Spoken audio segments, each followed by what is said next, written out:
Spidey versus the Fantastic Four? Say it isn't so! Well, okay.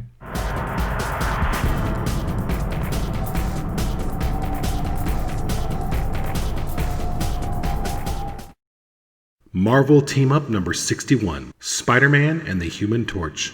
Not all their powers can save thee. Published September 1st, 1977. Writer, Chris Claremont. Penciler, John Byrne. Inker, Dave Hunt. Cover art, Al Milgrom.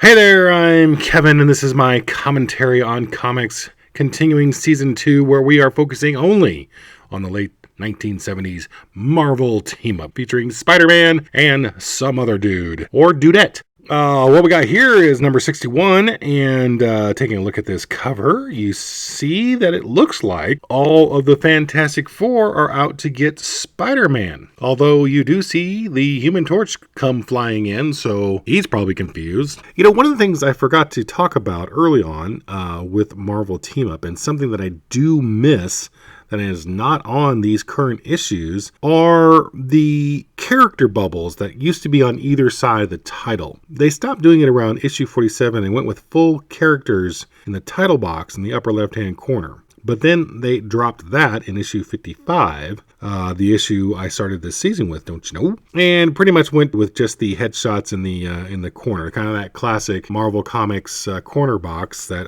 they don't use that anymore, and I miss that. So I get it. They want to try to get more cover art in there, but I really kind of dug it when they had both characters on either side of the title, and then even the corner box, and now they don't even have that. So we open up with Spidey bemoaning the mess he, the Wasp, Yellow Jacket, and the Equinox made last issue in Reed Richards' lab. What he doesn't see is a giant thing fist getting ready to strike, or a flame bolt from the Human Torch, or to get hit by an invisible force field by the Invisible Girl, or to get lassoed up by the arms of Mr. Fantastic. Finally, he struck straight out the window. I guess he'll learn his lesson in trespassing now, huh? Oh, but wait. The Human Torch catches him. Wasn't he just trying to kill him? Spidey ain't falling for it, and so he does this nice move with his webs. Makes this kind of flip and dumps the Human Torch onto the roof of the building, which, by the way, why wouldn't the roof immediately catch on fire? Well, Torch wants to know what's going on, and Spidey says he wants to know what's going on, but that he was getting beat up by the Fantastic Four. But Johnny Storm, the Human Torch, don't you know, says the FF are out of town, so who could duplicate their powers? He realizes something and heads back to the Baxter building, where he yells at Spidey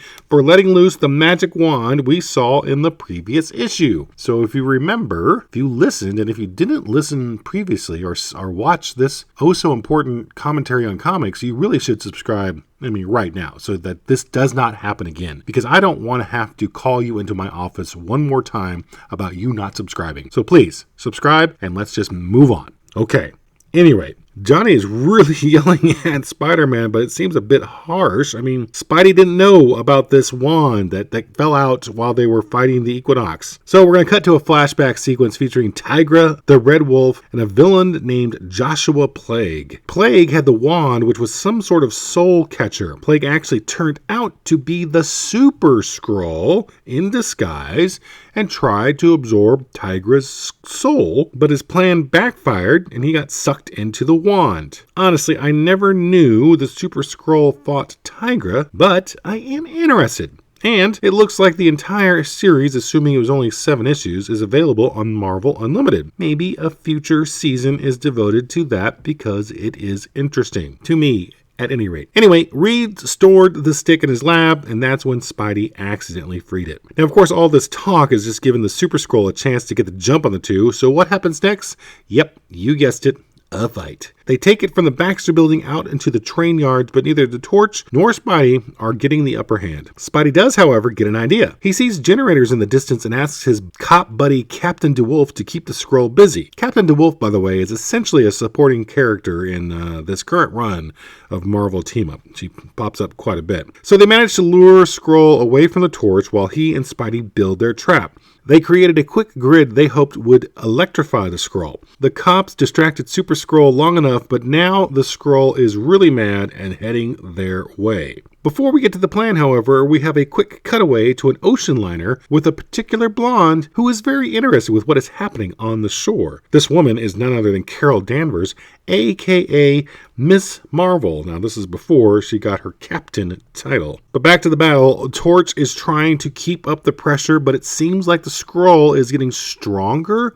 How is that, you say? Well, the Super Skrull receives his power from an energy beam from an asteroid orbiting the Skrull throne world. So, as the Skrull needs more power, the beam supplies it. Makes perfect sense. He has like a wireless energy source. Skrull remembers that he doesn't just have to use the Torch's flame powers. He has a Thing Fist and a Mr. Fantastic Stretcho Arm and takes Johnny out. Spider-Man takes over, leading the Skrull to his trap, and by golly, it seems to work, except that it didn't. All it did was really just piss the Super Skrull off. Now he's ready to crush Spider-Man. Oh, what a cliffhanger. Now, I don't know if this is documented anywhere, but I wonder if the Super Skrull was one of Byrne's favorite villains. He really draws him great. You can literally feel his power coming off the page. I mean, just look at this last panel here where the Skrull is on fire and he's got the Thing Fists. He just looks menacing. And even before that, when he gets zapped, even in defeat, Byrne draws the Super Skrull really well. And it really wasn't quite a defeat, but it's where he got zapped by the grid. He looks like a super powerful super villain, which, hey, guess what? He is. I just wonder if Byrne had a love for Super Skrull. And was Super Skrull underused? I'm trying to think of, I can only really come up with a couple of storylines that I remember where he was prominent. So was he not used that much? I just can't think of a whole lot of stories featuring him as a villain off the top of my head. If you happen to remember some notable ones, other than this one and the Tiger one I mentioned earlier, let me know. Put a comment down below. And, we can maybe talk about it. So tune in next time where we will board the QE2 with Spider-Man and Miss Marvel. And oh yeah, the Super Skrull. He'll be there too. Don't you worry about that. Until we get there, please make this a great day. Go out, do stuff if you can. Can't, make it great anyway. Take it easy, and I'll see ya.